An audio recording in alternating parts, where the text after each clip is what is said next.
My husband admitted he created an argument on purpose to justify his affair. I am filing for divorce so I can watch his world crumble. So my brother just got a job. He called me, asking if I could watch his 6-month-old baby during the week while he works, only for a few weeks, since he knows I am a stay-at-home mom myself. He is a single father. I would have said yes, but I can't. I am pregnant and have 2 young kids of my own. He understood, and asked if I knew anyone personally who could help because he was out of people to ask and wanted to try and avoid daycares as he didn't trust it. He said he would pay and cover everything, but he just urgently needed someone, and I said I'd ask around. My sister-in-law lives with us, and was just telling me how she needed a job and needed money, so I proposed the idea to her. She immediately agreed, and so I put her and my brother in a group chat to talk, as well as brought my brother over to the house to have a face-to-face talk about it. Now they're not strangers, of course they've met before and all, so it wasn't awkward. So they talked about the baby, what was needed, etc. My brother didn't have a long-term plan mapped out right then since everything was so abrupt, but my sister-in-law was understanding and said she'd be okay with whatever, and that was that. Everything seemed fine until the day of.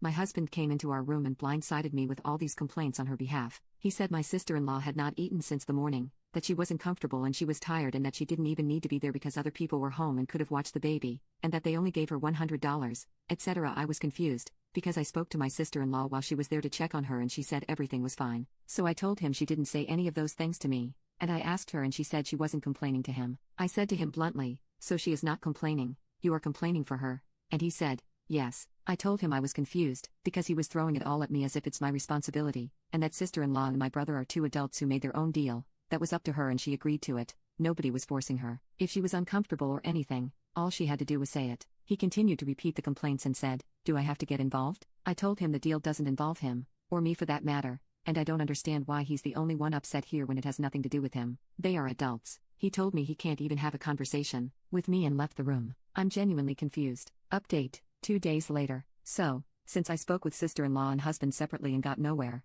I finally got the chance to sit them down together. I was calm and respectful the entire time. I flat out said okay, so in regards to the babysitting gig, what's going on? What issues are there and where are they coming from? Husband made a scoffing sound and looked annoyed but didn't speak up. So I turned to my sister-in-law and asked her bluntly, do you have any complaints, concerns or problems with the arrangement you and my brother made for the babysitting? She said absolutely not. I asked her, are you sure? Did you say anything to husband that says otherwise? It's completely fine if you did, but you have to speak up for yourself and talk about it, even to me if not my brother. She said I honestly have no issues and I didn't complain to anybody, I swear. Then we looked at husband. She told him that she was fine with the arrangements and had no complaints. Then she asked him why he had made a scene for no reason. He got defensive and said nobody said you were complaining. It just doesn't make sense to me. There's no point in you doing it, and it's not convenient. Are you even getting paid good? I sat there trying to understand why he was getting so defensive, and sister-in-law shot back at him telling him it wasn't his business and it didn't have to make sense to him, echoing exactly what the F I'd said in the first place, that it had nothing to do with him, and that she didn't appreciate him doing this without a good reason. He said he does have a reason,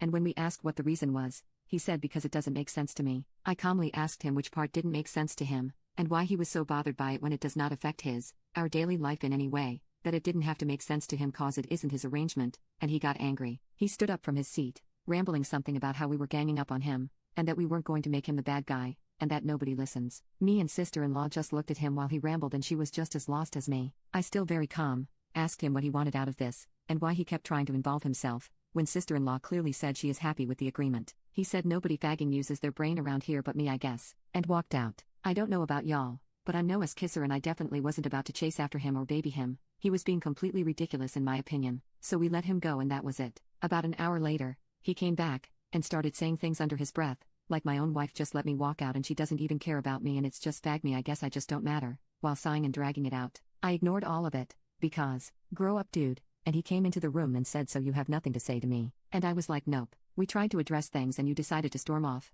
so that's that. I think you're being dramatic and that's a you problem. He then called me inconsiderate and selfish, and left. Vape.